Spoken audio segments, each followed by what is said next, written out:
Le chariot de golf est un chariot électrique alimenté par une batterie permettant le transport d'un sac de golf sans effort sur un parcours.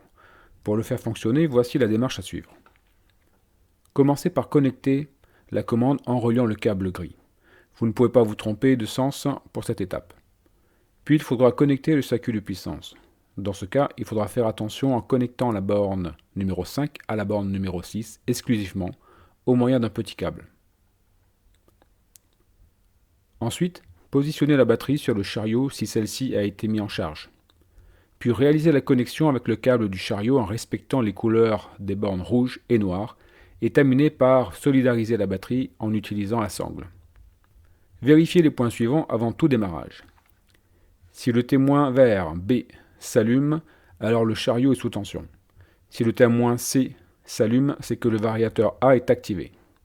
Attention, par sécurité, pour éviter un démarrage brutal, vous devez le désactiver en tournant le bouton rotatif dans le sens anti-horaire jusqu'à ce que le voyant rouge s'éteigne. Dans le cas contraire, cela peut entraîner des conséquences graves. Il est préférable de prévoir un démarrage en douceur et pour cela, suivez le protocole de mise en marche suivant. Activez le variateur A en tournant légèrement la molette dans le sens horaire jusqu'à ce que le voyant rouge C s'allume. Le chariot est prêt à avancer. Appuyez sur le bouton poussoir D. Un bip sonore, LED verte B, vous indique que la batterie est suffisamment chargée. Le chariot avance lentement. Un double bip sonore, LED B rouge, vous indique que la batterie est insuffisamment chargée. Le chariot avance, mais son autonomie est insuffisante pour effectuer un parcours complet. 4 bips sonores, LED B clignote rouge, vous indique que la batterie doit être rechargée, le chariot reste immobile.